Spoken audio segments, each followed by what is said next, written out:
اعوذ باللہ من الشیطان الرجیم بسم اللہ الرحمن الرحیم۔ السلام علیکم ناظرین، میں ہوں آپ کا ہوسٹ محمد عقیل اور ہمارے اس چینل میں خوش آمدید۔ دوستو، جنگ بدر کفر و اسلام کا مشہور ترین معرکہ ہے۔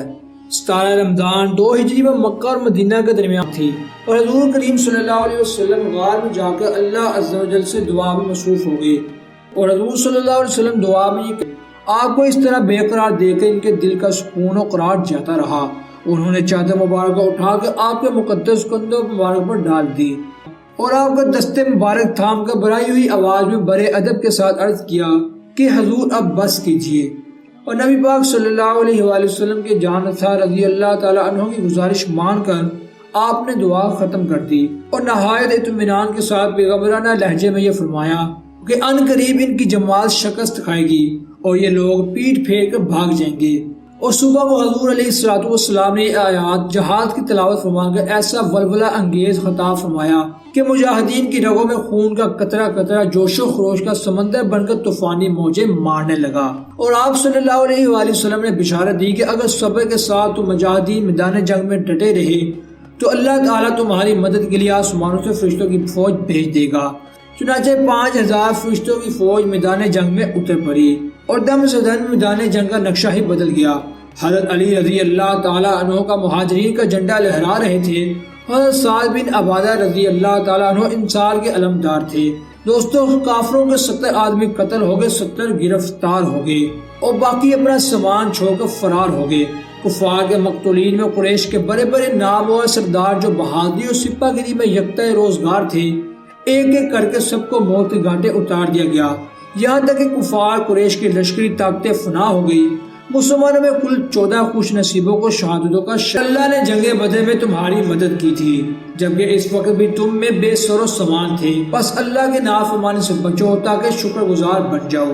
اور جب تم مومنوں سے یہ کہہ کر ان کے دل بڑھا رہے تھے کہ کیا تم کو یہ کافی نہیں کہ تمہارا پروردگار 3000 فرشتے نازل کر کے تمہاری مدد کرے؟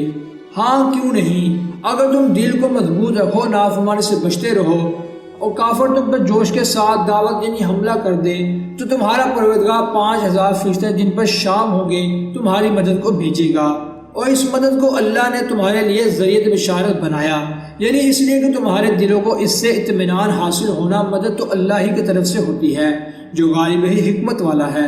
مسلمانوں کے قدموں کا بوسہ لیا، یعنی کہ ہمیں اس سے سبق ملتا ہے کہ فتح کثرت تعداد اور سامان جنگ کی فروانی پر موقف نہیں ہوتی، بلکہ اس کا سارا دار و مدار اللہ کی خداوندی پر ہوتا ہے کہ جب وہ چاہتا ہے تو فرشتوں کی فوج آسمان سے اتار کر مسلمانوں کی مدد کرتا ہے اور اس طرح مسلمانوں کو فتح نصیب ہوتی ہے۔ دوستو، اس فتح کو نصیب کرنے کے لیے اللہ تعالیٰ نے اس کے لیے 2 شرائط رکھی ہیں، ایک صبر اور دوسرا تقوی اور یقین کی دولت۔ اگر مسلمان صبر اور تقوی کے دامن کو تھامے ہوئے خدا کی مدد پر بھروسہ کر کے جنگ میں ابھر جائیں تو انشاءاللہ ہمیشہ اور ہر محال پر فتح مبین مسلمانوں کے قدم چومیں گی اور کفار شکست کھا کر فرار ہو جائیں گے اور مسلمانوں کی مار سے فرار ہو کر فنا ہو جائیں گے۔ تو دوستو، مسلمان صبر اور تقوی کے ہتھیاروں سے لے کر خدا کی مدد کا بھروسہ کر کے کفار کمی اور سامان جنگ کی قلت اور کثرت کی پرواہ نہ کی، کیونکہ فرمانے خداوندی ہے کہ مدد فرمانے والا تو اللہ ہی ہے اور اللہ نے سچ ہی کہا ہے اور کہنے والے نے کیا خوب کہا ہے کہ بھروسہ کافر ہو تو تلوار کے زور پر لڑتا ہے، بھروسہ مومن ہو تو بے تیغ بھی لڑتا ہے۔ تو دوستو، یہ تھی ہماری آج کی دلچسپ ویڈیو۔ ہم امید کرتے ہیں کہ آپ کو یہ آج کی ہماری دلچسپ ویڈیو کافی پسند آئی ہوگی۔ ویڈیو پسند آنے کی صورت میں ہمارے چینل کو سبسکرائب، ویڈیو کو لائک اور شیئر کرنا نہ بھولیے گا اور پاس ہی موجود بیل آئیکن پر بھی کلک کیجیے تاکہ آپ کو ہماری ہر نئی آنے والی ویڈیو کا نوٹیفیکیشن ملتا رہے۔ اپنے دوستوں اور رشتہ داروں گرد و نواح کے تمام لوگوں کا خیال رکھیے گا۔ پھر ملتے ہیں ایک اچھی اور نئی ویڈیو کے ساتھ، تب تک کے لیے اللہ حافظ۔